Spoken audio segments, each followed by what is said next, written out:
Bitcoin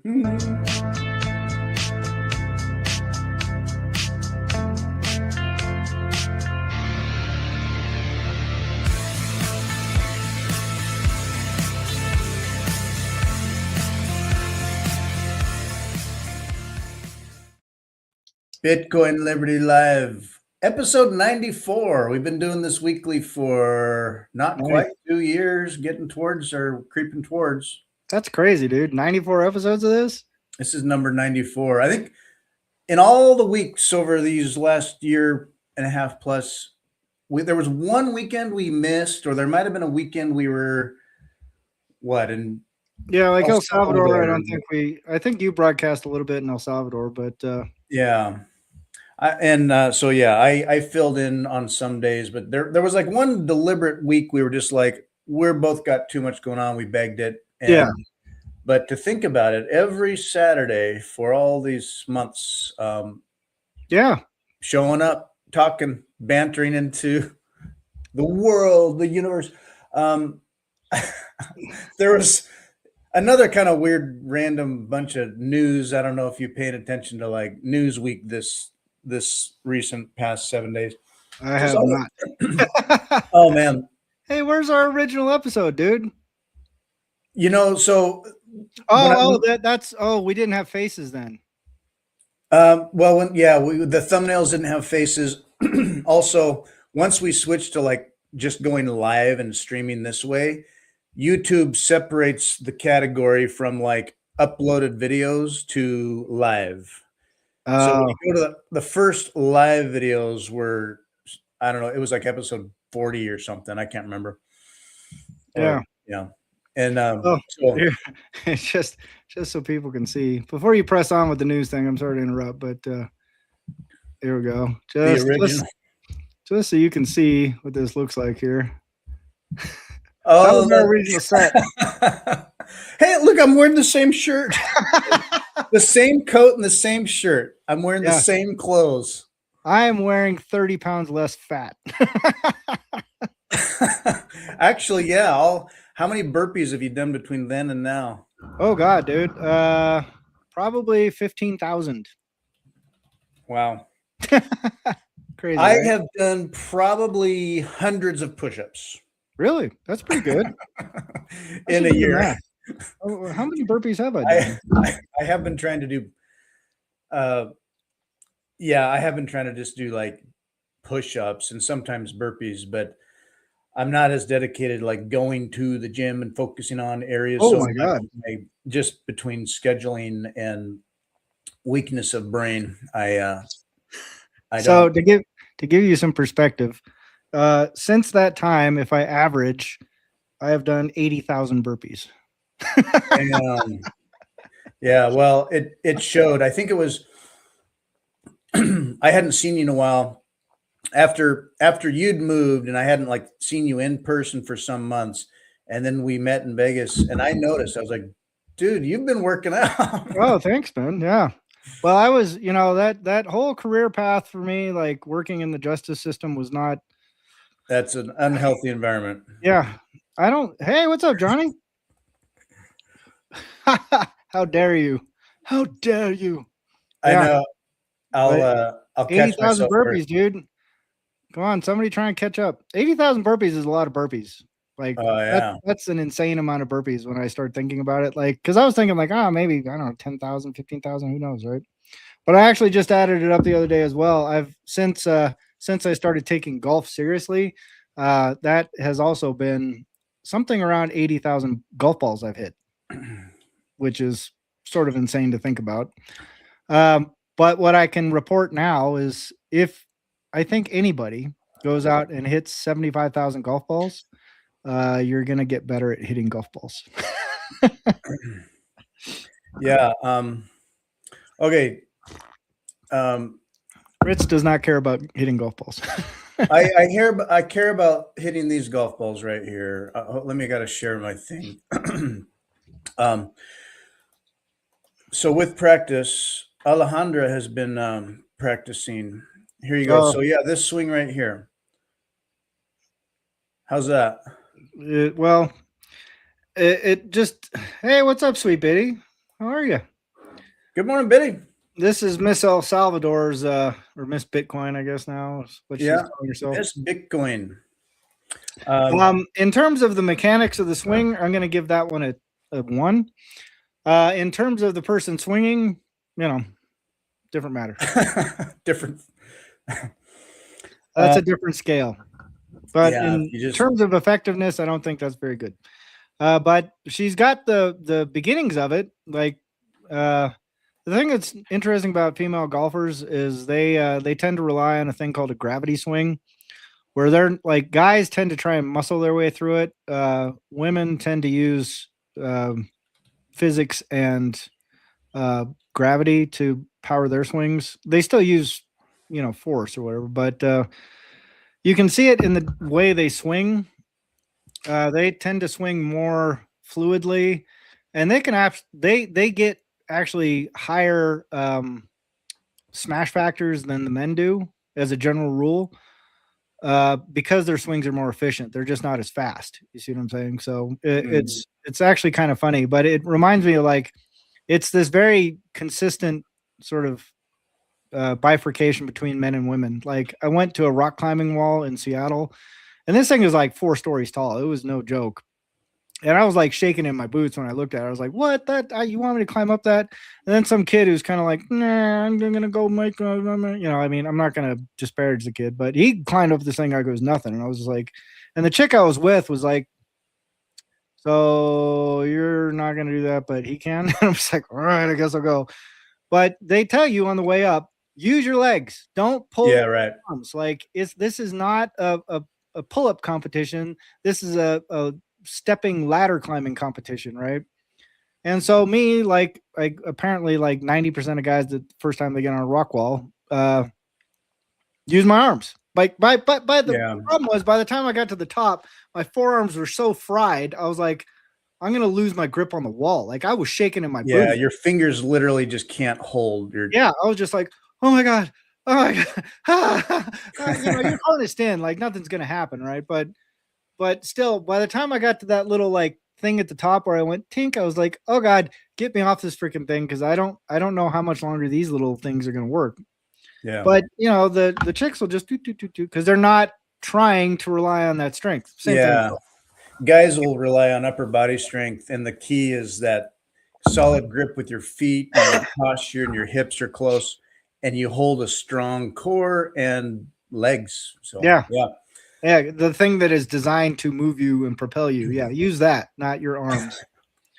Unless you're an orangutan, go the other way. Use your legs. News of the world, news of the weird. So there are just all these random things, like basically the aftermath that continues to kind of pitter patter around dilution into the world of justice with, Epstein and fraud and whatever. Like the head of the World Economic Forum resigned. Oh, did he? Let's see. Oh, I got to bring this up. Sorry. Was he an Epsteiner or something?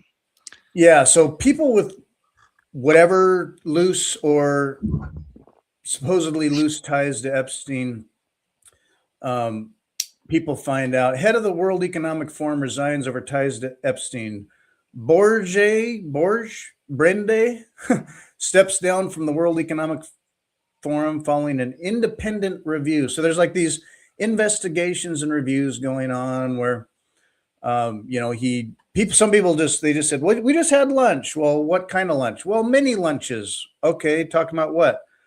Business. And then, did you take money? Anyway, Epstein was so prolific in his networking.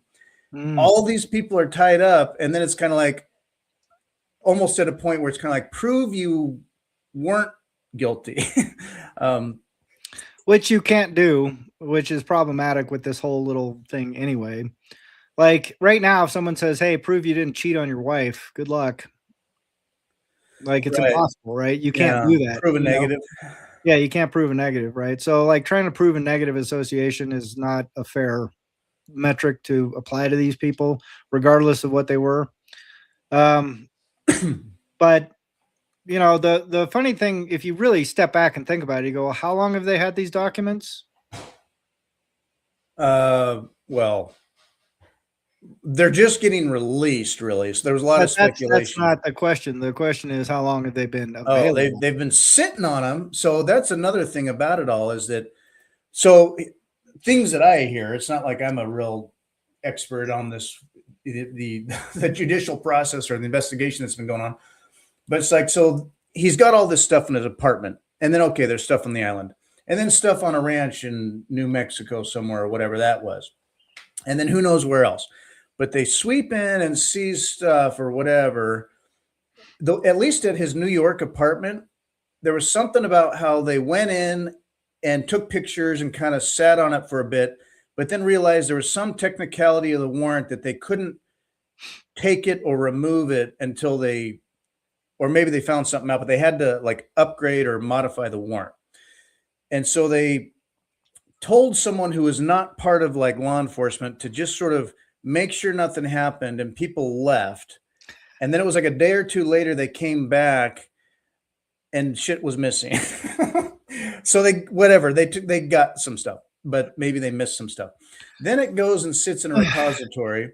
There was a hack that occurred at was it FBI? I can't remember, but I don't know. They noticed a hack, and it deleted some, like, I don't know, terabytes of information, like deleted it. Let's just say I want to say like 400 terabytes of information. You might say that was videos and pictures content, but who knows what else. And then they were able to recover like half of that or some of that, but they may have lost some in this hack that occurred. Like it was on Super Bowl 2023 of the Super Bowl, or whoever was playing, the Chiefs and somebody. It was on Super Bowl Sunday, nobody in the office, and they get back the next week and there was a hack and they like lost data, and then they were able to recover some. So there's like, okay, what was that? And now they're like releasing it, doxing all the victims, covering up all the perps or whoever else is important. Right. Regardless, heavily redacted of like, why are they redacting what they're doing? So it's been layers and layers and layers of, okay, we're releasing it now after Congress basically forced us to, but kind of. And after we kind of were recovering stuff from a decade ago, and we lost some, and the chain of custody was messed up. Yeah. And so who the frick knows? But with what we have to this day still, even the disclosure process, okay, they release stuff, and then they're like, oh, wait, and they pulled it back, but people had already grabbed it. And then they re-release it, and people can notice what they changed. They redacted stuff in PDFs where it's like, oh, you could actually, in the embedded text, see the text underneath the redaction. And then they're like, oh, whoops. It's kind of a weird, like, granted, they're working with a whole bunch of material, so that's a whole project. It's gotten fucked up. So, well, there's an old saying in criminological circles: if you want to make any problem worse, call the cops. But it's, you know, I mean, it's just the bureaucratic machinery, right? Like these people are not, you know, whether or not they are competent in a specific domain or a specific part of their world, as an institution, these things are grossly incompetent, right? Like just go look at the prison service, go look at parole and probation, go look at policing, go look at the FBI, go look at investigative arms, the Secret Service. Like they're all a fucking disaster, dude, because they're a fucking big bureaucracy and they're full of lazy fucking idiots through and through, right? I mean, people that just got the job so they could say they're an FBI agent and feel cool at a party, and meanwhile they're a desk jockey, and they're just as useless as the, you know, people that we've all encountered in this field, where you're just like, how do you even have a job? Like you literally do nothing. Like, and you are proud of it. And if we push you to do something, you sue us. So this is like, and yet that is just like, well, that's just what we got to do. And it's like, yeah, no, ultimately it's humans doing these things. And then also the expectation from the public or randomly, you would like swift justice, which itself is kind of impossible. Two, you've seen CSI and you know that they can just take stuff, put it in the lab, and that night the goth smart chick comes out with an answer, and you're just like, yeah, and the next day you're arresting them. Right. Or that night, go out, everybody's justice served. Yeah. So there's this expectation that like science happens or that due process just happens. Meanwhile, reality grinds away over clunky shit where people get, bureaucratized or have moved on in jobs, or, we're still working on it, or I don't know. Dude, I mean, all of these processes are being handled within the deepest, darkest recesses of HR hell that you can imagine, right? And I think people underestimate that. You're absolutely right. Like they go, oh, it's CSI. Like when you go to the FBI office, there's some neon lighting in the background. They got a cool coffee machine. There's the really sexy nerd with the glasses who's sitting there going, hey, I figured this out, but I'm kind of a nerd. Look how awkward I am. But all the girls think he's really hot anyway. And, and he somehow has a six-pack underneath his lab coat. And the lead detective is a hot chick and some grizzled old veteran that's also a hot dude. And they solve things in 10 seconds flat because they're all fucking geniuses and there are no barriers to their work. Like nobody comes along and goes, hey, whoa. You didn't fill out form 69-3 and you guys forgot to do this, and this. And Sue in HR needs to see you because she needs to talk to you about your behavior on that last set. And we also have 14,000 fucking meetings this week about all the nonsense and all the new regulations and all the little bureaucratic bullshit that we got to do. And by the way, you need to sign your emails better. And like none of that shows up in CSI, right? Yeah, so, like in the peak, it's kind of the peak interesting dialogue where they're arguing and all this stuff. Sue from HR doesn't walk in and be like, okay, meeting in my office right now, and they all sit down and do The Office.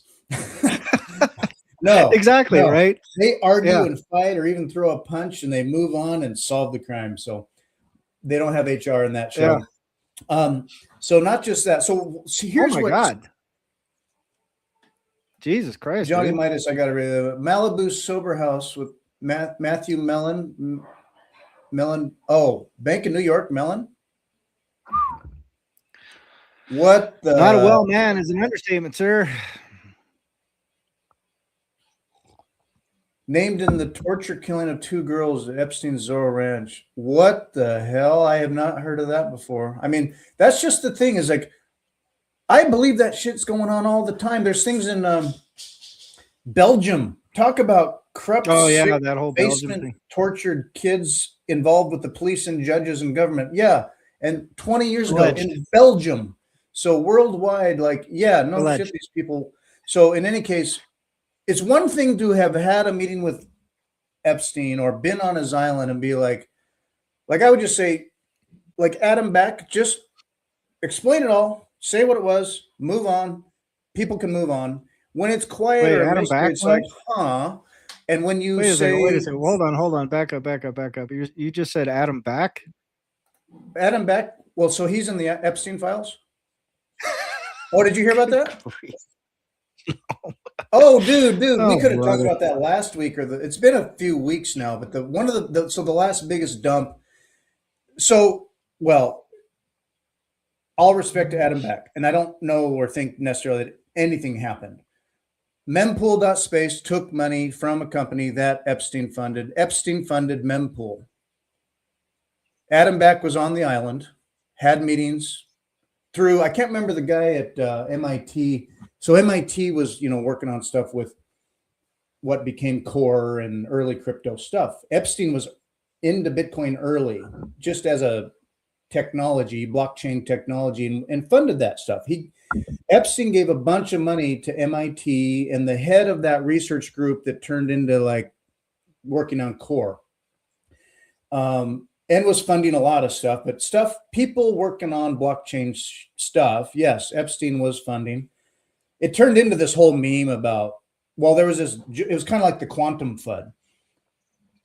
So basically people, there were stupid videos put out like, did Epstein make Bitcoin and all this stuff? Because I remember some of that. Yeah. So Epstein funded through the guy who ran that research group. I can't remember the name. gave that guy money for the research that went to a lot of things, which also did include core and mempool or blockstream, whatever it was. And so anyway, and Adam Beck was ostensibly on the island, I guess. So anyway, so people were kind of hounding Adam Beck about, oh, he's corrupt or he's or just presume he is because we don't know. So right. he's dealt with that is something. Anyway, finish. But the dude was in his room crying because he got a check 365. He corrected it. $365 million from XRP. XRP Army, brah. Ah. Anyway, now that's a story that we'll have to hear more at some point. I'm curious about that. So anyway, I believe it. It's stuff like that. Billions of dollars for political leverage is like just the cost of doing business to these people. So conspiracy aside, if you're innocent, just say, here's what it was. People are talking shit. I get it. Everybody wants justice over Epstein. Here's what happened. I have a meeting. I thought he was this. He offered me money. Maybe I took it. Maybe I didn't. Whatever. Here's what it was. I'm so over that. That was in 2018. That's not what we do. That's not what I did. That's not who I am, yada, yada. Put it to bed. Fine. But when you say, you step down and say, after careful consideration, I've decided to step down as president and CEO of the World Economic Forum, blah, blah, blah. Okay. Why are you stepping down? See, but that's where you get into trouble, because like what you said earlier is very important, where you go, well, let's just assume, since we can't know, let's just assume guilt. That is witch hunt ideology. That's witch hunt thought processes. And that's how people get tripped up in all kinds of horrible fucking shit throughout history, thinking that way. So I get why people default to that because it feels comfortable. But what you just suggested, why not just come out and say, this is what happened? Because you are already arguing in the wrong register, right? You are already defending, and you are already trying to prove a negative right out of the gate. You're already positioned. Someone goes, hey, you're in these documents. What's this all about? And you go, oh, that document. Oh, yeah, I remember that. I went to lunch with that guy. He offered to give me 36 million, said, why don't you come down to my island? We'll talk about it. I went, fuck yeah. Okay, cool. And when we were talking, he seemed like a really cool guy. He was super nice and he's really personable. We were laughing. We had a great lunch and the island sounded amazing. Like it's a tropical island. It sounds like a paradise. Hell yeah. I'm going to go down there for 36 million. Hell yeah. 365 million. Hell yeah. I'm going. I'm getting on that plane. Fuck yeah. And then you get down there and whatever, and you have your little meeting and it's nothing. It's a nothing burger. When you come back and now you're listed in this thing that everyone is already loaded with all sorts of presuppositions and already like folded into massive conspiracy theories about this, that, and the other thing. Prove that you weren't doing sex with children at this island during this time because you must have known and blah, blah, blah, blah, blah. And now you are going, no, what really happened was I went to lunch and this sounded like a pretty fat, juicy deal. And there's no way I'm going to pass that up. And they go, yeah, but that doesn't sound right. I'm going to go back, even though you've explained yourself, I'm just going to go back and lay this out in my framework, which says guilty until proven innocent. And that's where I'm going to stand. Fuck yeah. So if you know you're innocent, even if you don't explain it or say, hey, I'll testify in court, whatever, you don't step down, do you? You wouldn't just step down. But that's already, you're assuming and presuming guilt because of what he did, because you don't know what happened in the background. Like there could be a lot of people going, dude, we can't have this for the WAF right now. Like we just can't have it. And he could be sitting there going, dude, I didn't do shit. I literally went down there. All we had was lunch. I've got pictures. Like I've got video. I wore a body cam the whole time. I didn't do jack shit. I was just down there trying to get XYZ thing to happen. That's it. And they go, dude, we get it. We believe you. We've seen the video. We know what you're saying, dude. We understand 100%. And there's zero chance you're going to survive this. And we can't bring the entire institution down because you're innocent. Sorry, dude. It could be that. After careful consideration, I've decided that I'm fucked and I can't do anything about this. So I'm out of here. Fuck. well, that was a cool job, and it just got blown up because of some fucking dumb meeting I took 3 years ago or 10 years ago or 15 years ago. I didn't know anything about this guy. I don't give a shit about any of that stuff. I haven't, whatever. Like, I mean, but he's already stuck. You see what I'm saying? So if you impugn guilt, if you assume guilt because the guy stepped down, you go, aha, see, I knew it all along. This guy was a corrupt, whatever. That doesn't mean he wasn't, right? That doesn't mean that he wasn't a guy that was like, yum, yum, yum, yum, yum, yum, baby blood. I'm going to drink baby blood and I'm going to whatever the fuck the accusations are. But the point is once you're tangled up in something that's already folded up in all kinds of extra stuff, just reading something that says like, well, he wouldn't have stepped down unless he was guilty is a very, very, very, very, very, very risky position to take. Not so much in risk like to you, but it's risky in terms of like, if you ever want to get to the bottom of something, you can't start thinking that way because you'll never get to the bottom, because you're already predisposed to assume that everybody that does anything that you don't agree with is guilty. And that is problematic. So with no conviction over knowing what happened, a possibility exists that for political flack and just making it easier for the organization, he steps down, moves on, just like, well, that was dumb. Or also, maybe not even dumb. He might to this day. Like, we don't know. That's the whole point. In an information vacuum with an asymmetry of information and a very, very difficult ground truth to establish, to go, I'm going to hypothesize the reasons behind a thing based on one sentence and a ground truth we can't know and a grotesque asymmetry of information. That's where conspiracies come from. Not because people are fully informed and they know all the angles and then they go, I think there's a conspiracy in here. And if you just untangle the web, it's like, no, the conspiracies develop in the absence of information, not with information. And so if you start hanging your hat on conspiracies, then you end up down this weird thing where you're like all bent out of shape about every little thing in the world with no clarity, with no reality, with no grounding in what's actually happening at the institutional level, what's actually happening in the world. Why are these decisions actually happening? What actually happened there? Like, you can't figure anything out. You're just like bashing your head against the wall going, it's blah, blah, blah. You're running around with no info. You're basically trying to fight the matrix within the matrix, not knowing that you're in the matrix is what I'm getting at. And that's what I almost think it's a beneficial second order effect of this kind of information release. And I think they lean into this because it can foster this sort of thing where you can never really know what happened. And so it lets everybody sound a little bit fucking lunatic. And somebody can, like me, can always point to a thing and go, well, there's this possibility. So you never resolve it that way. But the conspiracy people can always point to the other thing and go, well, there's all these possibilities. So you can never prove those things. And what you end up with is a big swirling mess that nobody ever bothers to get to the bottom of. And that works for everybody involved. They kind of go, well, this is all kind of sticky and it's a big mess. So let's just kind of like. No conspiracy, no hats, no hooks, no prosecution, no defense. He steps down as a thinking person. There's a range of possibilities here. I have no rabid need to know anything, and we're never going to know. And the possibilities range from unfortunate, silly, nothing burger, political to baby blood, raping kids. Yeah. So there it is. And the Ariane de Rothschild, CEO of Edmund de Rothschild Group, faced scrutiny following reports consulting contract negotiation with Jeffrey Epstein. Swiss bank initially denied these interactions, later admitted to them.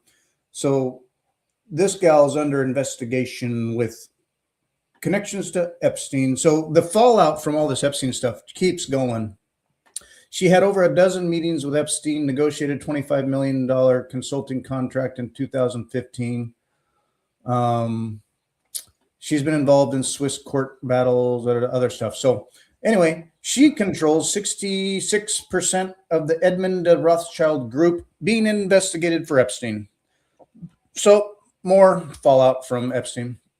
Potentially. I mean, that's the thing is like, if you look at that, even just that, you go, okay, let's say they do a big investigation and It's a legit good faith investigation. They come to the conclusion, nothing really happened here. How many people that are deeply steeped in Epstein logics are going to go, oh yeah, that was a fair investigation? They won't. They can't. You can't convince anybody that, oh, that was fair. They just go to the next conspiracy. Oh, well, obviously she didn't get convicted because she's connected and powerful. And blah, blah. And you go, well, then what are we talking about? Like, what's the point of having process at all? Why don't we just fucking burn people at the stake because we thought so? And just leave it at that. And then everybody can be happy, and the plebes can sit around and go, yay, justice. And the people that kind of get tangled up and shit just get wrecked, and they get a rock tied around their neck, and we put them to the bottom of the lake and go, see, they didn't float, so they're obviously not a witch. well, whoops, so it's that kind of thing. Like, more often, I think we see actual investigations that prosecute nobody.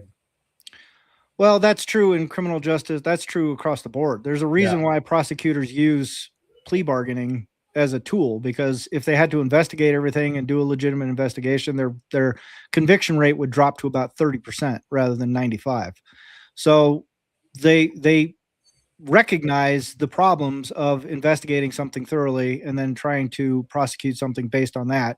So what they do is they investigate superficially, and then they threaten. They go, well, if we can get this over the line, you're going to be looking at the rest of your life in prison, or you can just give us the win and do 3 years. What do you want? Right. So if you look at it like, well, it's an investigation that went nowhere and that's evidence of something, I go, well, that's evidence of what investigations tend to trend towards. Even where it looks like a slam dunk, investigations can go nowhere. The reason why they don't do investigations in the field that you work in, and you see this on a daily basis, people get hammered with what? Not like, hey, here's all the clear and convincing evidence. We're taking this to trial and we're going to hammer fuck this guy. They go, well, we're pretty sure this is what happened, and rather than take it to trial, we're just going to threaten this guy with either getting buttoned up for until he dies, or he can do 5 years and we get the win. He gets out in 5 years. Pretty sure something happened here, but we don't really know.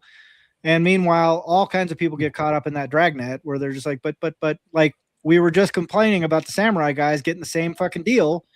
So if you were on the other side, if you didn't like the samurai guys, I could just as easily be going, oh yeah, well, obviously they're guilty because the investigation, blah, blah, if they didn't do this, they wouldn't have done that. They would have fought it all the way through. And so obviously this means they were guilty. Obviously this means they knew that they were money laundering. Obviously this means, and you go, okay. But you would probably, I would guess, think that's unfair. You go, hey, whoa, wait a minute. I know more information about this than you might know right now. And I know those guys weren't thinking that. They explained to me what happened to them. And I go, yeah, of course they're going to explain that. Of course you're going to believe that because, of course, you like them, right? So that's what I'm pushing back against across this whole conversation, is just like this idea that we can sort of lock into an idea about what somebody did or what they didn't based on prosecution. Yeah, I'm not saying, oh, look at these guys, they did it. I will say that, so we're talking, I manage sex crimes every day, and 1 in 10 victims actually reports it. 1 in 10 reports go to a level of trial or gets far enough to be heard by a judge and adjudicated. And then maybe half of those are persecuted in a way where you'd be like, okay, yeah, they got that coming. And so for every person that gets caught up in that and gets justice, there are silent victims and invisible predators. And so there's times when we start to pierce it. Each case, yeah, who knows, could be made up bullshit. Sometimes I look at it from a perspective of any time that a bureaucracy gets that far, multiply that by 100, and that's what's happening out there. We're just kind of trying to find it, let alone pierce the iron curtain of protection about it, but because they do it behind such careful security walls. And I know people who took 2 or 3 years because they were facing in trial 20. Right. And so there's different situations that happen that way. Also, when my office was like sort of being investigated and going through things, and the Oregonian was writing articles alleging potential all kinds of craziness, I didn't step down and be like, well, this is a bad image for the sheriff's office. I was just like, fuck you. Did anybody pressure you to step down? No. No. Well, there you go. So if the sheriff came and sat down in your office and said, Fritz, this isn't working, man. I would have been like, well, bye. Right. But I would have known, like, Fritz didn't do anything wrong here. Yeah, I would be like, yeah, this is total bullshit, but I'm not going to deal with it in my life. I'm done. Right. Well, again, if you were pressured to step down, you're stepping down. Like, you're not going to go like, but justice, truth, freedom. You're just going to go, but I don't want to step down. They're going to go, you don't have a choice, dude. Either you step down or we're going to shit can you. So which way do you want to go? And you go, well, at least I can walk out the door with a measure of dignity, or I can go down with a fucking absolute stain on my thing. Which do you choose? You go, I'm fighting this to the end. Some people do, right? Yeah. And most people that do get fucked.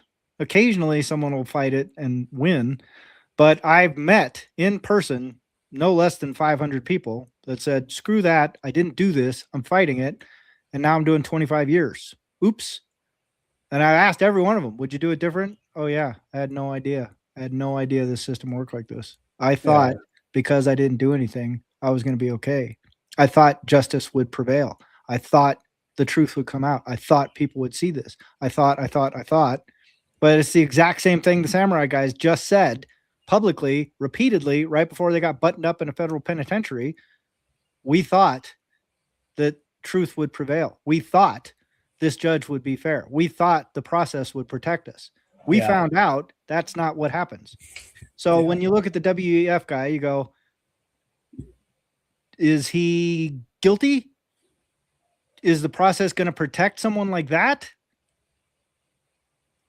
Yeah. What's more important in that realm? So, like I said, but we also don't know if the samurai guys actually did something. Maybe there's a bunch of internal memos where they're just like, hey, we're in the business of money laundering now. We love it. Yay. And then the prosecutor's like, dude, you said right here that you wanted to do money laundering. And they went, but we didn't mean we were just joking, locker room talk.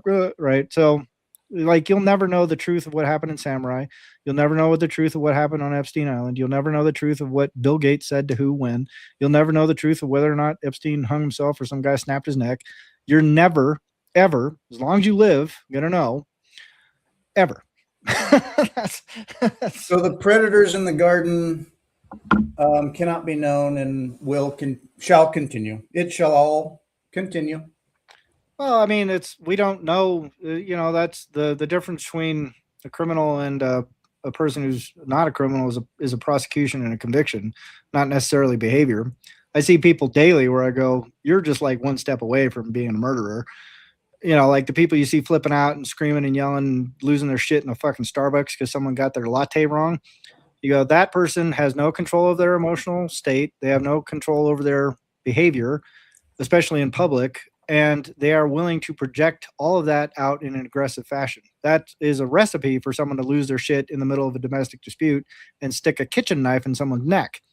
Same exact fucking impulse, same exact behavioral profile. If that person never sticks a kitchen knife in someone's neck, they're not a criminal. The second they do, they are. But the behavior underneath it is exactly the same. So maybe we should just go to pre-crime. You go, well, you seem to fit the profile of someone that's likely to stick a kitchen knife in someone's neck. We'll just button you up right now. We'll just pre-crime everybody, and then there are no predators, right? So pre-crime being an inevitability now, we got Claudbot. There's been a lot of interesting news lately about. It started out as I think it was. Sometimes life really is one big shitcoin. So it was initially it was open. It was Claudbot. Now it's what? Open Claude. So man, people have been dabbling and playing with these things. And there's a story here where a huge number of records out of the Mexican government. Some guy just sicked his Claudbot on the Mexican government servers and hacked it. And the capability of these devices now, you can sick them on stuff and they can go crazy, but man, they figure crap out, and a lot is starting to change where they're going off and doing things. And there's been kind of like, I felt like this week, there's a general suddenly thing happening going on. But it seems like just this past week, it started to hit with these stories where it's like this AI suddenly thing is happening. All this, the people got their Apple Airs and things going out there and running stuff and doing stuff, and suddenly it's like, whoa, whoa, whoa, whoa. How do we manage this? Or if you use one, how do you do that carefully? And plus, they're going out and whatever you can imagine, they're doing it. They're filing lawsuits. They're buying cars. They're doing all this crazy stuff. It's weird. Well, that's quite literally governance in the state capacity going back 5,000 years. Like, there's nothing new happening here. It's not like a suddenly. It's just a different thing, right? Like, what I can tell you with almost absolute certainty now is what happens from this is the same thing that always happens. Someone comes along and goes, hey, new tool, here's the guardrails. Everyone goes, yay, huh, I wonder where I can break those guardrails. Oh, here's all kinds of cool ways to break those guardrails. And the other people go, oh, shit, we didn't realize people could break the guardrails that way. Here's some new guardrails. And people go, oh, damn it, that was kind of fun. I wonder what these new guardrails are like. Boop, boop, boop. Oh, here's a hole in that guardrail. Let's go over here. And so people use legibility and data to clamp down on friction, but that always creates a new surface for a new friction somewhere else. So it's whack-a-mole, and it's impossible to pin down because you're talking about complex systems, right? So what always happens with complex systems is exactly that. Someone comes along, they go, here's a rule, and that rule becomes complicated, and someone else figures out a way around the rule, break the rule, bend the rule, twist the rule. Someone goes, hey, that's not fair. I don't like that. That's a problem for us. That's a problem for this thing. That's a problem for that thing. Let's clamp down on that. So we'll put a new rule over here and put a new rule over here and but that's all compounding complexity. And so it's like, it almost ends up being like Windows operating code, right? Where you just go, unpack this. And people are like, we just kind of keep it going. There is no like unpacking this and fixing it. And like, let's just scrap the whole thing and start over again. They just kind of go, well, let's just keep patching the holes and fixing things. And if we have a big update, we'll do that. But then we're going to create a bunch of new holes and we'll just deal with that when we get there. And that's it. And that's government. That's bureaucracy. That's monetary systems. That's prisons. That's the DMV. That's everything. They go, hey, okay, we're going to do this process. Cool. Oh, wait a minute. Now it turns out anybody can come get a driver's license if they just fill out this one thing. Oh, we didn't see that. Oh, okay. Let's make it so you got to do this, this, and this instead. Oh, okay. Now they do that this way. Shit. Well, okay. Like, let's add this and this and that. But they didn't get rid of the old rule. They just add a new rule, right? So like you end up with this big, like, how long is the DMV code now? Like, if you go look at their operating manual, you go like, how am I supposed to understand any of this shit? Oh, you don't. You just kind of like, whatever we got right now, we do that. And then when someone breaks that and we all find out about it, we patch over it and kind of keep going because we got to have a DMV. So, we got to have an IRS. So we just keep patching over holes and coming up with weird shit. I mean, that's, and the same thing's going to happen here. That one thing that's getting the attention in the news. Hey, these guys just used this robot to do some shit they shouldn't have done. Someone at Claude is going to go, oh, we're going to clamp down on that. Like, the way they jailbreak these things right now anyway is pretty trivial. You just go, hey, make believe I'm a serial killer and I want to, like, make believe you're a serial killer. And, don't do this. Just pretend a scenario. And right. And the robot's like, cool. But they're already putting guardrails around that. They've already figured out like, oh, this is kind of working around things that we've designed into these systems. Let's curtail that. So there's a little less imagineering going on, a little more like, let's keep this thing bounded. Right. But whatever guardrails they put in, someone's going to find a way to tinker. I mean, like, if I'm at the risk of just endlessly repeating myself, like, it's a complex system that has complex outcomes always. It'll be fine. It's going to be fine. Yeah. Don't worry about it. Well, what's worrying going to do for you? Like, you can sit there and go, oh my God, are you going to fix it? Is your worry going to fix anything? Don't worry, but don't even worry, think. Be happy. Yeah, I like to know. I like to think about it, devoid of emotion where I can. It's just like a lot of swirling news and stuff of interest. And we talked about before, like, okay, so people cope with Bitcoin fiat price and stuff, and like what is going on? And so then what erupted a bit this week was this. Have you heard of this Jane Street company? Like not a hedge fund, but like moving arbitrage, huge amounts of arbitrage, and doing short squeezes and stuff. And people are pinning on Jane Street hijinks things about price suppression or manipulating the market, throwing cold water on pumps, and this 10 a.m. every morning at 10 a.m. a massive sell, and not allowing for price discovery. What was it? So Jane Street. Had you heard about any of this at all? It kind of was blowing up today or this week. Okay. Well, they've got like $560 million of assets frozen. They're being investigated. They had access to large amounts of Bitcoin. They hold hundreds of millions of BlackRock's IBIT, and so they'd accumulate massive amounts of spot Bitcoin.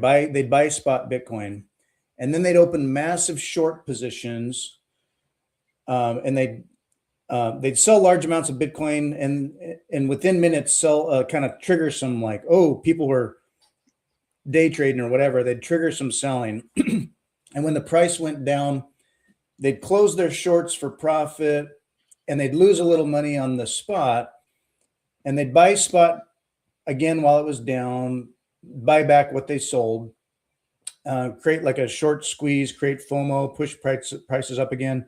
They were kind of like riding this forced short squeeze arbitrage thing. And Samson Mao, like a year ago or so, he was speculating on paper Bitcoin out there. And then when this Jane Street news came out that they were doing this game, and when regulators started to investigate them, they stopped for a while, and these 10 a.m. sells like stopped. And then when the regulators or whoever were taking a look, kind of backed off for a while, it started up again. And so Samson Mao had reposted his original post saying, "I told you so." So anyway, yeah. Jane Street looking like a mechanism where there was this paper Bitcoin game going on. Anyway. Yeah. Well, I mean, that kind of shit, like it's just eyeball grabbers. Like it doesn't mean anything, right? Like there's like you're asking me about all these things that I keep going, nah, I don't know. I don't pay any attention to any of this shit because I have realized like none of this shit matters. Like none of this is important to anything that's happening in my life at all, ever. Never once. Not only can I not do anything about it, but it's all speculative and probably bullshit at the bottom anyway. So what it does do really, really, really well is get people talking, get the engagement algorithm kicked off, gets people responding, gets people thinking about things, gets people talking about it like we are right now. And then it's going to die down. And like 2 weeks from now, we're never going to even remember what Jane Street was. We're not going to bring it up again. We're not going to go, aha, Jane Street. We're going to go like, oh, here's the next thing that's on the fucking radar of social media or whatever news cycle or some fucking shit.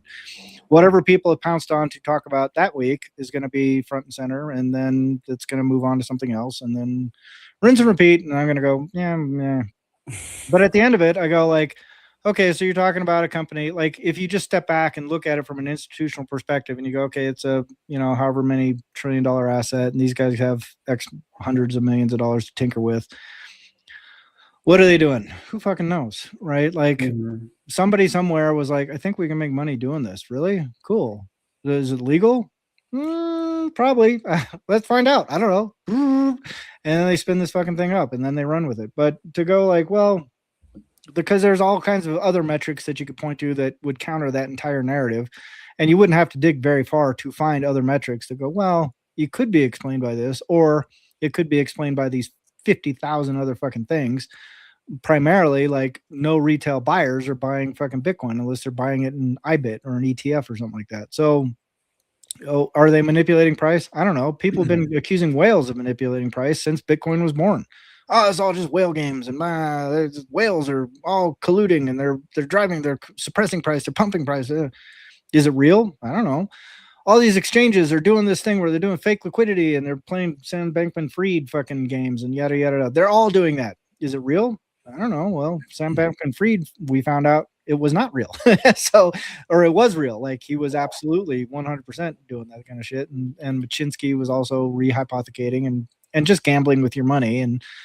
But you go, is this a grand conspiracy? No, it's some fucking ape that figured out he could get people to give him money to gamble with. Like that's it. That's the grand conspiracy. Some fucking baboon with a good sales pitch came along and convinced people they could get yield on their Bitcoin based on his ability to gamble with your Bitcoin, right? So, and if you had read the fine print, he told you, hey, I'm going to go gamble with your Bitcoin. Do you want to give it to me anyway? And people didn't read the fine print. They just went, no, Celsius, hey, yield.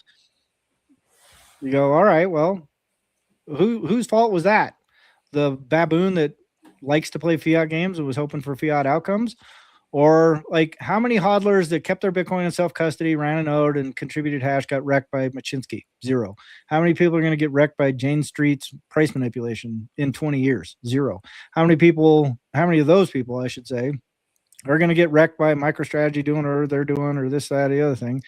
The only way those people get wrecked is if they don't get more people to take self-custody and run nodes. That's the only way you can get wrecked as a Bitcoiner, is if you let this become the game rather than a thing that's tacked on top of the actual game. The actual game is self-custody, self-sovereignty, node running, right? Support the network, defend the network, keep your Bitcoin close because it's a valuable thing. If you get tangled up in fiat games and fiat fucking nonsense and you're trying to figure out a way to put rails around fiat nonsense, good fucking luck. They've been trying to do that for 5,000 fucking years. They can't, because fiat games are designed loose enough to make it so people can make money. Like that's the whole point of having fiat, is like, well, we need to juice markets and we need to make markets happen. And, so if you want to play a fiat game, go play fiat games. But if you get kicked in the balls by playing fiat games, don't like come back and go, well, Jane Street was fucking with my Bitcoin price. It's like, what do you care about the Bitcoin price anyway? Like, what's it fucking matter to you? Do you have you don't sit there and fret about whether or not your house went up or down every week. You just have a house. If you have Bitcoin, you go, I know what this is. It's sovereign property that can't be taken from me. That's fucking important. What its fiat price today or tomorrow or next week or next year is doesn't fucking matter. Like sooner or later, it's either going to collapse or it's going to be worth a lot in fiat cuckbucks, but it won't matter then any more than it matters now, because all that is signaling is like, I'm really, really, really, really, really hooked into fiat games and fiat life and fiat ideology. I'm really plugged into the matrix. I really want to be in the matrix. I just want to get the benefits of not being in the matrix. You go, yeah, right. Well, which is it? Which do you want? Like, do the smart thing. Just unplug from the matrix, plug into the reality. The reality is, if you were Neo and you woke up in a bathtub and you went, whoa, looked around, and then there's a great big shining orange coin standing there going, hey, this protects you from most of this. Why don't you just stack that up and hang on to it? Oh, so I don't have to learn Kung Fu and go fight the robots back in the Matrix? No, you can just like go into the orange coin and just stay there. And yeah, you'll still be in the Matrix most of the time, and you still got to kind of deal with Matrix shit, but you're not beholden to it anymore. You're kind of outside of it. But if you don't see the Matrix for what it is, then you're just stuck playing by the Matrix rules. And those rules are designed for things like Jane Street to emerge. And they're designed for things like Sam Bankman-Fried. And if you go look, if you start really poking around into Binance, you go, what'd those guys do? Ooh, there's all kinds of shady shit there. There's tons and tons and tons of documents about that. That guy went and did 2 years in a federal penitentiary, but you go, wait. Why did he only do 2 years? If he's committed these massive financial crimes, how did he get away with 2 years? Because that system, the Binance exchange, is so massive now and is in control of so many resources on such a deep level, and is so deeply intertwined with global finance that they go, well, you're one of us now. So you kind of played a little too fast and loose. So you gotta get your hand slapped, but after that, you can just go back to doing whatever you're doing. Okay, cool. I mean, you got to tidy up this, you got to shore up this. You can't really let this keep happening. But other than that, this is actually kind of cool. I kind of like what you're doing here, and I can see some opportunities. So yeah, let's, how's that sound? And he goes, Yeah, I can do 2 years. I mean, is it going to be like hard time? No. It's gonna be chill. I mean, you'll play ping pong. You're not you'll have to get up at a certain time and you're gonna have to follow rules and shit, but it's gonna be easy. Don't worry about it. And he goes, okay, I made 2.3 billion. I got to do 2 years. That's $1 billion a year. That's a pretty good return. I'll take it. Right. Like, so for this is all a big long rant to go like the fiat price doesn't matter. If it matters to you still, if you're still really pining and worried about the fiat price, the only reason it should matter to you is whether or not it's cheap to buy. That's it. The rest of it is like put it in self-custody, run your fucking node, and kick back and just kind of go, hey, if you can convince somebody else to do that, you're doing more for yourself and the world than any of this hand-wringing about whether or not Jane Street is modifying paper Bitcoin and all this kind of shit. Because even if they are, so fucking what? Like, it's paper. It's not Bitcoin. They're not manipulating Bitcoin. They're manipulating fiat layers on top of Bitcoin. So if you just hold the core asset, then it doesn't affect you unless they corrupt the core asset. And that's why I'm so hyper focused on don't let them corrupt the core asset. They can play whatever fucking game they want on top of it. Don't let them fuck up the thing that makes it valuable to begin with. And then all of this stuff works out just fine, especially for people that hold. So yeah. So after the initial, he got taxed. Yeah, exactly. That's not a bad tax, dude. I would 100% do 2 years in a federal facility for $2 billion. Like, I would make that trade all day, every day. I know what life is like in prison. I worked in them for years and years and years.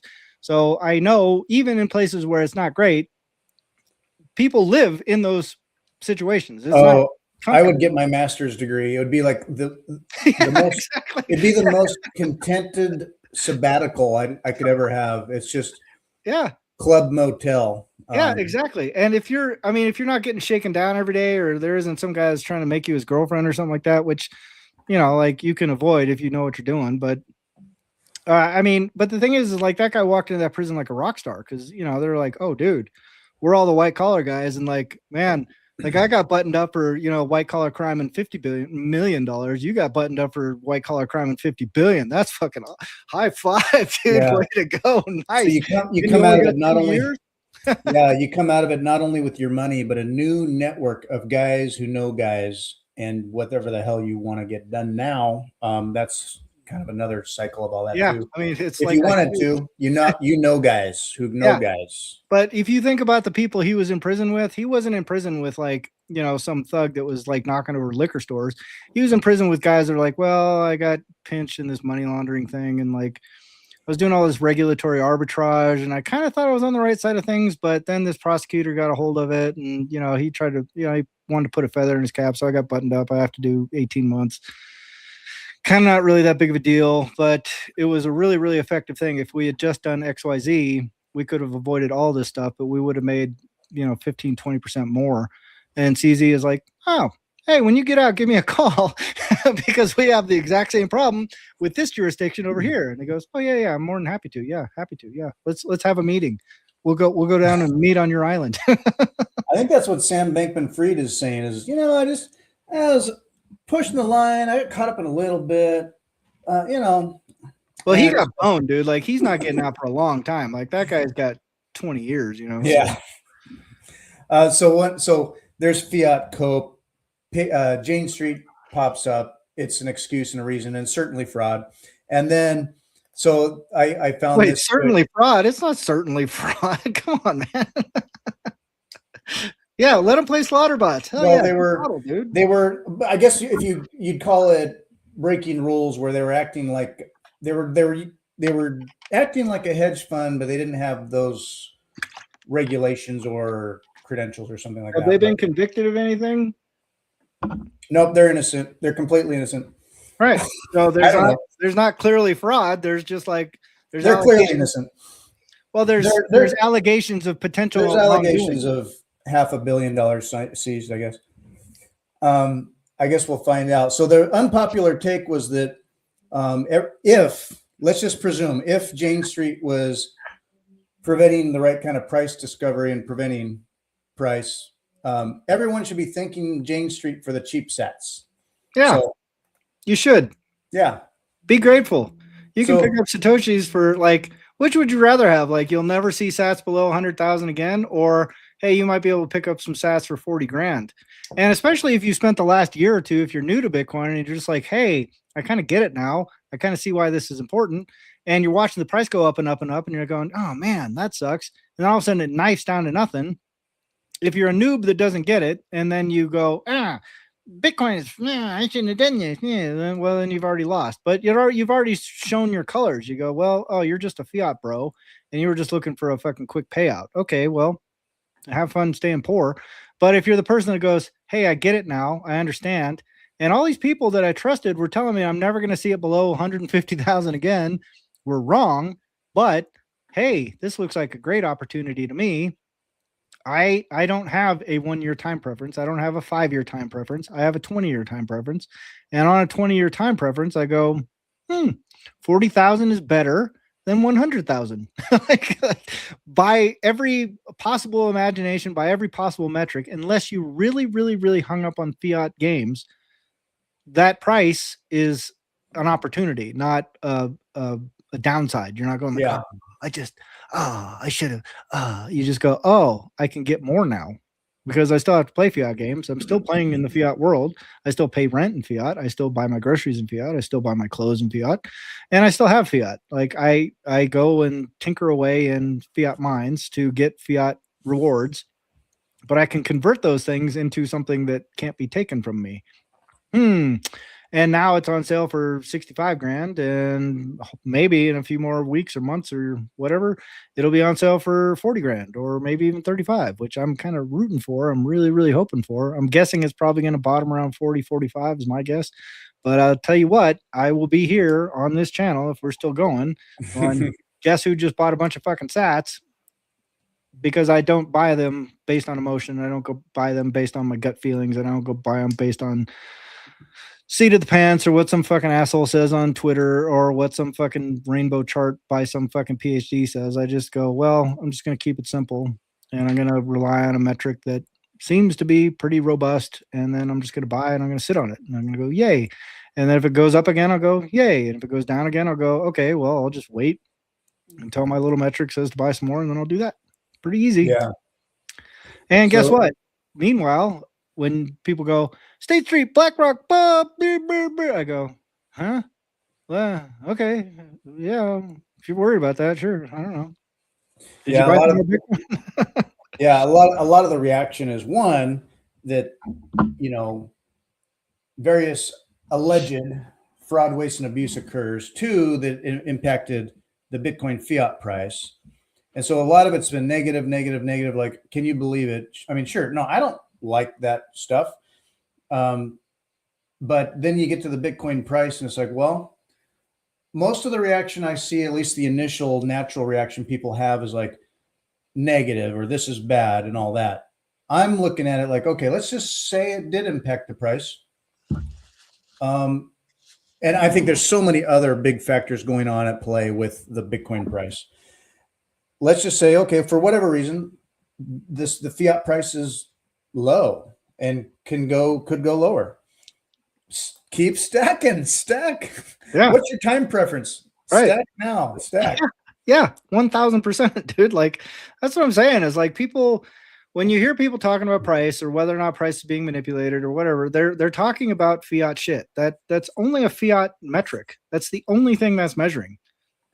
Mm-hmm. And we already know, like, if you want to get bent out of shape about one company that's maybe not manipulating the price of Bitcoin for their own benefit so they can benefit their bottom line, if you're buttoned up on that, if that's really tripping you up in the world, have you seen the central bank of the United States of America? Have you looked at that plumbing? Have you figured out like what is actually going on there? Because that's like, just go look at the derivatives market. If you think this is like some sort of hustle and they're fucking with your Bitcoin, it's like, dude, do you think like this is the big problem in the world right now, that somebody somewhere might be using paper Bitcoin to fuck with Bitcoin price? Like, that's not the problem. Bitcoin is working just fine. It's still doing exactly what Bitcoin's supposed to do. It's still super fucking secure. Go reorg it. Go reorganize the blockchain. Go double spend something. Go nuts. If you can pull that off, then I don't believe in Bitcoin anymore. Until you can pull that off, I go, well, I don't give a fuck. Like, Even if they go, okay, we're going to block all the rails and we're going to block it so you can't do this and block it, blah, blah, blah, blah. Someone somewhere is going to come on and go, well, we don't have to do that. We can just do this instead. Like Vexel is already working around all that shit. They just go, hey, do you got Bitcoin? Yeah. Well, here's some people that want Bitcoin. Why don't you guys go have a coffee and figure that out? Cool. What fiat rails are you going through? None. Hey, if you go set up, if you're like 100 acres ranch or 1,000 acres ranch, you just go set up a fucking big, crazy, like DC powered fucking solar mining farm out in the middle of fucking nowhere, and you stack yourself up like 10 or 15 Bitcoin doing that. Who knows you got it? Right. So do you give a fuck what the rails say or this or that or the other thing? Because no matter what, 20 years from now, you can still take that to somebody else and go, hey, do you want some Bitcoin? And they go, yeah. I'll give you my fucking house for some Bitcoin, dude. And you go, cool. I'll just transfer that over here. Great. What are we going to do for the paperwork? Well, I'll give you some fiat, like, a tenth of what this thing is worth. And you sign over your wife for a night or two because if she's kind of hot. And we'll just do it that way. Cool. So you quit claim deed that says in hand for $1 and 2 nights with your wife. Yeah. We transfer this deed. Yeah. Ding. Exactly. Right. So, but the point is you can acquire Bitcoin without KYC, without being on those rails. And it doesn't matter what they try and do to Bitcoin, as long as they can't reorg it and as long as they can't compromise the network layer, then you're fine. Because there's nothing to fucking freak out about, right? But the reason why I keep saying, dude, run a fucking node and take self-custody. Like, that's not nothing. That's everything. That's the only thing that makes the Bitcoin network interesting. Not whether or not you can buy it on fucking Binance or not whether or not you can this, that, and the other thing. Does the network work? Yeah. Is it secure? Yeah. Cool. Then this is a fucking amazing technology. Don't fuck it up. You got a once in a lifetime shot here. Don't let that get fucking corrupted. And part of the reason I push back so hard on these like fiat narratives is like that is distracting from the real core mission of Bitcoin. Doesn't fucking matter what these people are doing. The thing that matters is, are there more people running nodes today than there were yesterday? Yes or no? Are there more people taking self-custody today than there were yesterday? Yes or no? Those are the only 2 questions that matter for Bitcoin at all, right? The rest of them are just like noise, price, fiat. And they go, yeah. If you want to play fiat world, go stay in fiat world. Yeah, exactly. It's 1,000%, dude. That's exactly right, Johnny. So as you, when you pay attention to the news, it's like walking through the lobby of the casino. You're going to the Bitcoin conference, but you cannot. There's no way to avoid the ding, ding, ding, ding fiat casino. Right. And you just got to keep trucking, keep walking, lug your luggage straight on through, get to the other side. And meanwhile, people are like, hey, fiat, Bitcoin price, fiat, fraud, waste, abuse, fiat. And you're like, or number go up, play the game, yield. And you're just like, I'm going to the Bitcoin conference. Well, that's an amazingly good analogy because we actually lived that experience, right? Yeah. Like last year at the Bitcoin conference, we had to walk through the casino floor lugging our fucking microseeds and it's surreal. But it was there and back. You're going to it, and it's just like this is surreal. Yeah. You got all this Bitcoin going all day, and Bitcoin stuff happened, and then at the end of the day, you're smoked. There's no exit but through the casino, through the gift shop. Ding, ding, yeah. And so you're walking back through it, and you're just like, I'm looking around, just going, these people are still here. Yeah. Well, but here's the thing. I actually remember this experience because it was the first time I ever went to Vegas in my life where I didn't spend even a penny on any of that shit. Yeah. It didn't even register to me. It was just a thing that was in the way. Yeah. Right. Like it was just a bunch of people and a bunch of things. Like it's all shiny and lights and flashing and yay, ooh, and drinks and, hookers and whatever. But the whole time I was walking through the floor, it had zero. And I mean, I couldn't stress this harder. It had zero influence on me. I was just like I didn't even look at it. It was just, it's just fucking noise. And I just got to navigate. Like this fucking fat fuck won't get out of the way. This carpet's too thick to pull the fucking suitcase on comfortably. I wish, there's so many fucking people. That was it. That wasn't like, ooh, oh, maybe I should place a little bet here just because it'll be fun. But that's the same exact way I feel about these news stories. It's like it's exactly the same. It's just background noise, and it's just things that's getting in the way of what I'm really interested in. That's it. So for me, I will, as I'm walking through, I take it in and just witness it and get my mind around it a little bit. Or I've even like stopped and sat on the side and just sat and like taking it in, like thinking about the scene like I do. So with the news, there's news. I take it in and I'm just kind of witnessing the scene and I'm looking at it with all the perspective. So I morbidly sort of enjoy it because it's like, I can't believe it. Like I'm just sort of imagining all these games going on and people deliberately travel for fun to do that. And so I just kind of like evaluate it from like I don't know. I almost enjoy imagining like what drives all that and what that means. And I don't know. I just almost enjoy it, but from a perspective of like, it's kind of surreal. But anyway. Yeah, well, that's exactly what I mean. Like the oxygen machine. Yeah, I'll see people in there. I'm just thinking, you should not be doing this. You should be like taking your dog on a walk or hanging out with the grandkids. Yeah. And not that they're not. It's just that they're here now, and then maybe I see them again, and then maybe I see them again, and it's like, ding, ding, ding, ding. Yeah. Your life is your time, and what are you doing again right now? Like dying a little faster. I don't know. Yeah. But well, that's it. Like I find it fascinating. Yeah, I just find it annoying anymore. Like I used to be very much like you. I was like, oh, this is interesting. This is unique. You know, there was that last trip through Vegas where I was just like, it's the first time in my life where I don't give a flying fuck about any of this stuff. It's just annoying. It's just things that are just annoying. It's an annoying hindrance to my mission. Mm. And nowadays, when I see these stories and Epstein and Ukraine, I go, these are just annoying. They're just annoying things that are distracting from my mission. My mission is I want more people to take self-custody. I want people to run nodes. My mission is I want to try and build a company that makes that easier. My mission is to explain to people what the reality is underneath that whole fucking mess that people are very much entangled in right now. So that's the book. That's MicroSeed. That's, my Twitter profile. Oh man, you know what I mean? Well, that's what I love about you. It keeps a compass on the Bitcoin way and keeping us directionally correct. It's a noisy asylum, dude, 100%. But if you want to survive an asylum, you don't get engaged with the fucking lunatics. You just like find a way to carve your piece. Yeah, the Sigma wolf. There's alphas and betas, and they're like and it came up in one of my podcasts earlier this week about this. The Sigma wolf is the wolf that can kind of like navigate that and operates on the outside and is independent and fine. And not that he's alone. It's just that they're not caught up in the alpha beta drama. Right. Yeah. Be a Sigma.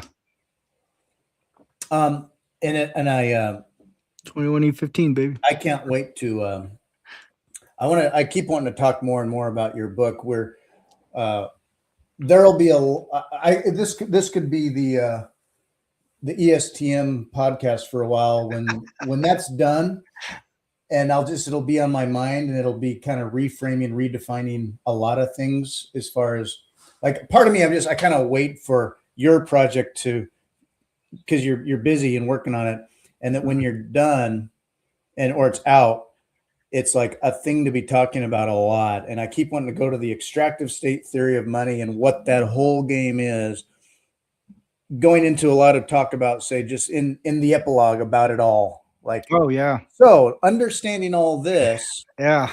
What now, young soldier?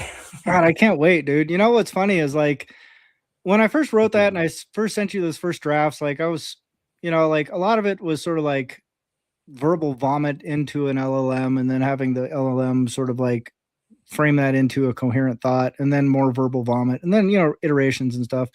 And what I finally ended up with was like, yeah, this is kind of what I want to say. Right. And then I thought, draft, maybe it was draft 2 or 3, but when you got me the draft, I was like, this is great. That's awesome. This is done. You're done. This is good. Yeah. Well, thank you. That's huge, man. But I'll tell you, since then, I submitted to a bunch of publishers, like academic publishers like Cornell and Chicago University Press and things like that. And it was more like a lark, right? Like I wasn't going like, hey, I've got this amazing idea. These presses are going to want this. The world needs to know my idea. Like nothing like that. Like my original thought when I started writing it was it would be kind of like the Great Realignment. It's just something I'm just going to put out. Maybe have a discussion piece, just something to go, hey, here's some things to think about, like which I think are interesting. But then one of these presses, like, and if you're not aware of how the academic publishing world works, it's really based around list fit. And by lists, I mean they go, we have a political economy list, and here's the books that are on that list, and we have a historical sociology list, and here are the books that go on that list. Will this book fit on one of our lists, and do we need a book for that list right now? And that's basically it, right? And so if you come in as someone who's got this like wide arc, like long durée, deep historical synthesis, they go, we don't really know where to put this on a list. Even if they think it's good or interesting or whatever, they go, we can't slot this anywhere, right? Moreover, we're not even sure if any teachers will want this or any libraries will buy it. So we're just going to pass. And typically they pass at the desk. Like you submit, it's a cold submission. You just go, hey, here's an idea I got. I'm thinking about a book. Thought you guys might like to publish it. And a person will get the email. They'll look at it and they'll go, yeah, I just don't think so. And then they'll send you a polite rejection that says, hey, looks like a great project, but it doesn't fit our list. It doesn't fit our economics. We typically, this, that, and the other. I mean, it's just, they go, no. Right. And my full expectation was that was going to be universal, right? Like I just kind of went into it going like, I already know this is hard to slot. If you write like a intervention in political science that's very clearly bounded, people go, yeah, I can kind of see where this goes. So your likelihood of getting placed goes way up, especially if it's coherent and you're not a crank. But if you're not, my expectation was they're just going to get bounced at the desk universally. Like it's just going to be, I'm going to submit to 10 presses. 10 presses are going to go, thanks, but it doesn't really fit the list. But in the middle of it, one of the presses was like, oh, this is interesting. We're going to submit this for editorial review. And I went, what? Oh, like you're actually thinking about this? Like, oh shit, I didn't expect that at all. Like I did not think this thing was ever going to see peer review. I did not think there was even a possibility of any of that. But then suddenly I started reading again. I was like, ooh, this isn't going to work for peer review. This is not, oh shit, this is like kind of meandering, and I kind of repeat myself a lot, and I make a lot of like bold claims that aren't really defensible. Like if I put this in front of a medieval historian, he's going to go, nope, nope, nope, nope, nope, nope, nope, nope, nope, nope, nope, nope, no. So I went, oh fuck. If this is actually going to go to peer review, I should probably make it something that can at least survive peer review. And that's when I started this big, like, I told you and Robin in one of our meetings, I was like, I'm just going to rewrite the whole thing. But it's not that I'm rewriting it. It's just like, I have to make this coherent in an academic setting. And the thing is the truth is, just because this one publication sent it to editorial review, the overwhelming likelihood is they're going to come back and this just doesn't fit our list. Like it's going to be the same result anyway. But I'm forever grateful that I just got past that desk, because it changed my incentive to like, wait a minute, instead of just having another little throwaway fucking, like, not throwaway. I mean, I think like The Great Realignment's a good book, and I think it's an interesting read, and I think it's got some interesting insights. Yeah. But it's not academically defensible. If I put that out for peer review, it gets slaughtered, right? They just be like, nope, nope, nope, nope. It would just be red pens all the way across. But it's now made me take this new book and go, no, you know what? Let's make this like a real book, like a real academic monograph that can survive peer review.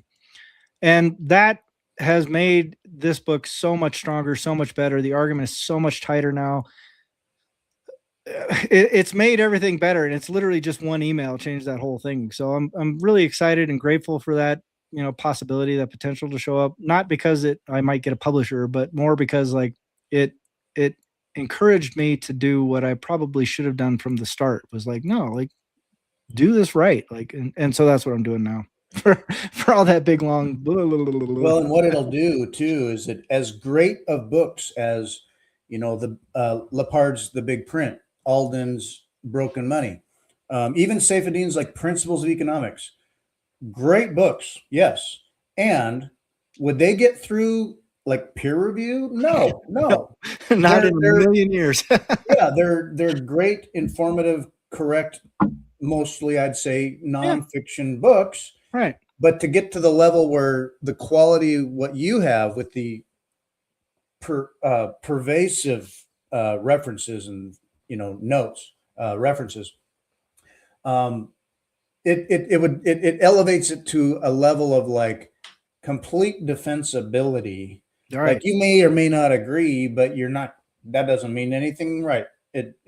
You'd have to meet it at that academic level to argue the point. You're there with this at where it's going now, and if that email was like, okay, I'd call it 90% there, but if it gets you to 95, 98, right, the book would stand alone. It's a Sigma book. No, but yeah, no, Johnny.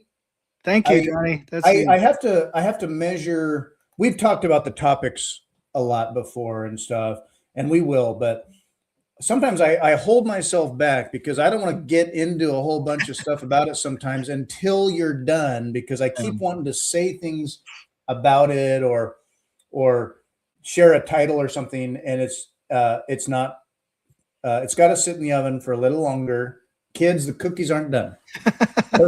It's almost done. Yeah, but it's getting close. So when you just answered how you want, but like, so sure. As you're getting close to maybe like that final version for proofreading and all that, would you resubmit it to the desk and say, hey, this is a more final version? No, like I sent them a sample chapter, and the sample chapter I sent still had a lot of loaded terminology and things like that, and like directional terms and developmentalist terms and things like that, like things that'll trigger a historian or an anthropologist, right? But it was mostly defensible, as it sat. And they obviously don't expect like a final print ready thing. Like the reason they go through peer review and editorial review and all that kind of stuff is to tighten up shit like that. But, like the way I had the first manuscript, the complete version of the manuscript you got, I would say was probably 75% there, 75%. Like if that had gone to peer review at that moment in time, it would have come back with like major revisions, right? Like it would have been like deep red marks all the way through the manuscript. I just finished up chapter 6 last night. It took me about 30 hours of tweaking and tinkering and rewording and rephrasing and tightening things just to get through chapter 6, right? And that was like devoted time of just like really, really grinding through this thing. So, but I think it's going to get a little bit smoother from here, because the first 5 chapters basically define money, right? And provide the reader with a test. I go, if you want to test my mechanism, if you want to test my theory, here it is. This is what I think money is. This is how I think you can gauge whether or not this is a valid mechanism, a valid theory or not. And beyond that, I go, now we are into test mode. I go, hey, I'm going to show you some of the tests I've applied to this mechanism already, like through, coinage and Mesopotamia and Lydia and the Greek city-states and the Roman Empire. And now I'm just getting into like what this looks like in the kind of European tournament estates and how this logic gets changed in that environment and things like that. So, I mean, the idea being is we can talk about any of it, right? But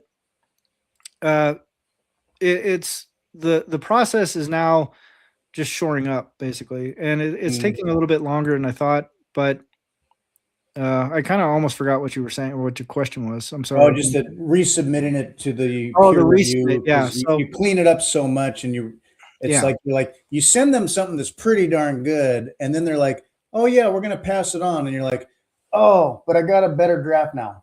Right. Well, that was where I started, and I'm sorry I drifted off into the fucking. Yeah, I just that whole process. It's. But the chapter I sent them is defensible as it is, or at least close enough that if they're going to pass for reasons, right? They'll probably pass just for list fit reasons, is my guess.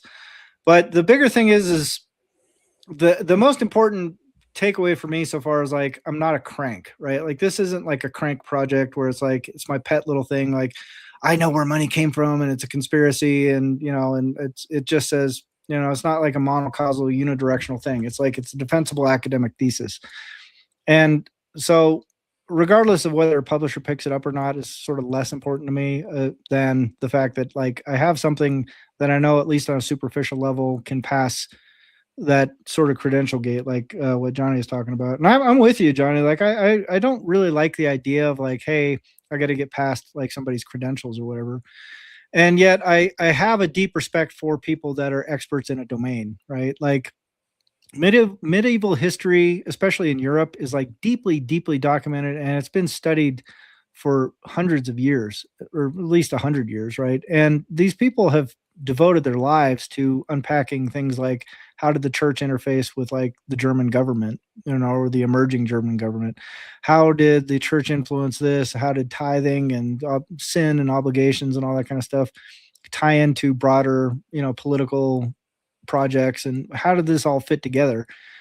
And so if I come in and I go, hey, history is this, they're going to rightfully look at me and go, dude, I just spent the last 20 years on like discounting this entire thread that you just wrote. So go fuck yourself. Like, you don't know what the fuck you're talking about. You didn't spend enough time doing this. I did. Or like, you're correct here and there, but it's much bigger and more complicated than that. Right. So don't selectively say, hey, I got a new theory. Here's how it all fits. And I connected the dots. It's like, right. No, it's more complicated than that, fellow student. Exactly. And that part, it's important for me to honor that and to recognize like, hey, there are people that know a lot more about this shit than I do by a mile. Right. And I'm basically like the little kid that's hopping over their wall and, running through their backyard. So when I do that, I want to be sure that I'm not stepping on their daisies and I'm not kicking over their fucking lawn gnome. And I'm not, breaking their fence on the other side. I want them to go, well, he's kind of running through the yard, but I don't mind because he's mostly taking care of what I care about. And that's kind of more what this process is about, is like, can you get past a specialist who can go, well, I don't necessarily agree with your idea, but you're being fair about it. Like you're not shitting all over the work that me and thousands of other people like me have devoted our lives to doing. So, okay, close enough, right? Is kind of what I'm going for here. And that is a different sort of approach, because if it were just like about credentials and someone just going like, well, I know and you don't, so and you don't really, like it's just to respect the work that they've done and to acknowledge that like, hey, this is a deep, messy, it's just the same way as like if I were going to do field surgery on someone, like if I was doing some ditch medicine in Iraq and a surgeon came along and goes, I want the surgeon to go, well, I see what you did here. It's pretty close. There's a ton of things you could have done better, but this basically fits. And I go, okay, cool. Thanks. So what can I do better next time? And they go, well, next time you might consider supporting this, doing this, taping this, putting pressure here, doing that. And that's the level of expertise I'm talking about. Not so much like just because he's a doctor, I want to defer to what he's saying, but because that surgeon has specialization that I don't have. But as long as I get as long as I get the ditch medicine version of his work done to a place where he goes, good job, you saved the patient. They're going to have a big fat scar here, but but you did mostly right most of the time with what you had. So that is fine. Like if that makes sense, Well, and you give so much credit to so many other books and researchers. And I mean, you're supporting it so well that they have to look and think about it. And then, academia can lend itself to territorial defending where, well, this wasn't my idea, so I'm just going to shit on it because I already figured it out. Right. I already came up with the theory. That's it. And progress is made through every funeral. And so, right. I think the best they could do then at that point is just like ignore it. It's well referenced. So, incredibly well referenced. Yeah, well, I'm excited to get it out there in the world. I'm excited for people to have an opportunity to kind of parse through it. And And especially in Bitcoin circles, I think my original inclusion of Bitcoin in the epilogue, I don't think was as fair to Bitcoin as I thought it was. And I'm going to expand on that a little bit and make it more fair to Bitcoin. But, overall, I'm just excited to share it with the world. Like I said, I've got a very narrow range of things I'm focused on: self-custody, node running, explaining monetary systems, and spreading those messages, right? Like, this is what we're really fighting against, and this is a tool that's really, really, really powerful in that context. And that's kind of where the symbiosis comes in, because I go, look, a lot of people are arguing about this thing the wrong fucking way, and they're using the wrong language, and they're not really appreciating what this thing actually is that they're fighting against.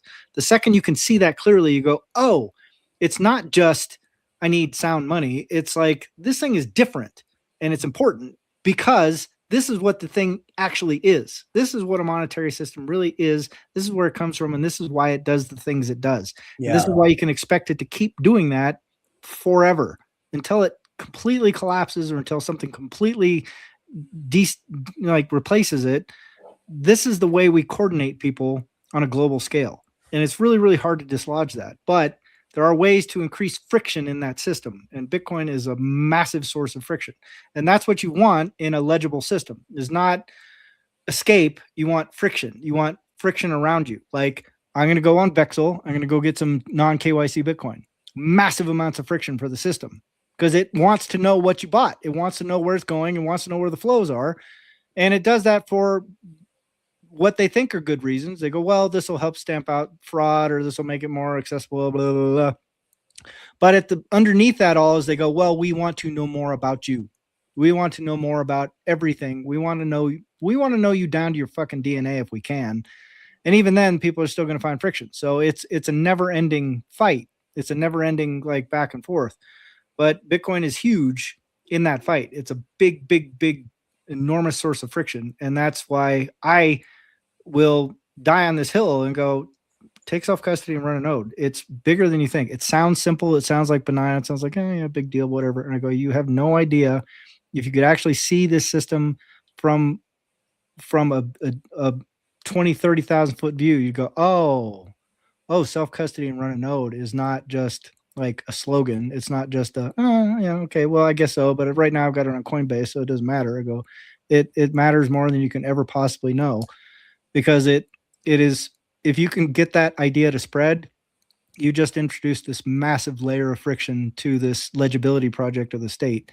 And it forces them to negotiate on a different level and very, very different than what we're doing right now. So if you've heard any of this ranting and my own like sort of self-blathering and blah, blah, blah, blah, blah about my book and whatever, you can leave all that shit aside. If the only thing you take away from it is take self-custody and run a node, then cool, because that's all that matters to me, really, truly, when it comes to Bitcoin. Do you take self-custody? Do you run a node? If you don't do those things, I really highly encourage you to do that. And I absolutely highly encourage you to spread that message to someone else. And the more we can do that, that's the grassroots. That's not, the AstroTurf is fucking MicroStrategy. The grassroots is self-custody and run a node. Yeah, a lot of Bitcoin maxis get stuck in the either not just number go up, but that it, hard money, and the term money being tied into fiat, some fiat thinking. And so when people think of hard money, it's not even, the word money is not even entirely, it's not what we're talking about here. What you think of as money is not money. It's a much deeper, broader system of legibility and obligation, management, claim, management of obligation. Yeah. So no, it's expensive. So yeah, take self-custody and run a node. Yes. Like that. And MicroSeed makes that easy. Yeah, MicroSeed makes that very easy. So here we go. Take self-custody, run a node. As a Bitcoiner, you know that taking self-custody is critically important. But if you've ever had a seed phrase, you've probably had it written down on something kind of like this. Sure, you can hide it or secure it, but paper burns, paper fades, paper gets wet, paper rots, paper blows in the wind. Paper has things written on it that might look important. So get off paper and get yourself a MicroSeed at microseed.io. Get the kit and crank out all the keys you'll ever need forever. So check this out. You put your washer in here, you set the table, you grab your punches, and you tap, click, tap, click, tap, stamp whatever you want, however you want it. It's tiny but clean and aligned. Go to MicroSeed.io and use promo code FRITZ to get 5% off the best seed stamping tool available. Get there today and get yourself squared away.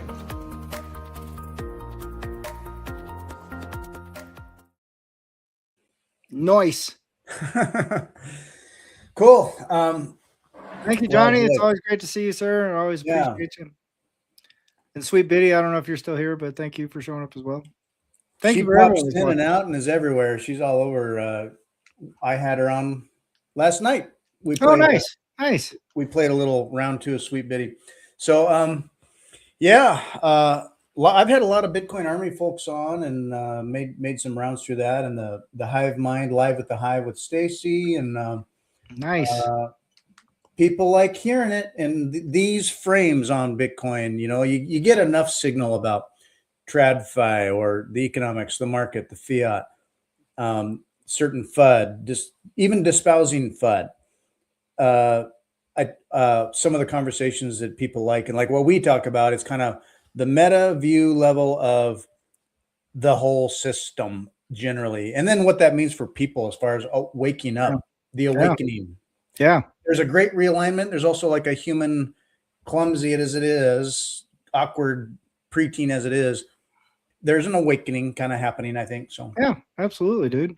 Well, I think, these conversations, I hope they start gaining more traction. Like, obviously if we're selling microseeds, we have to, like I've said before in the past, if I could just give them away, I would, but that's not the world I live in, right? Like, I don't live in a world where I can just rely. I don't think, maybe there is a potential where I could just say, hey, if you support what we're doing, we'll give you one for free, but help us keep doing that.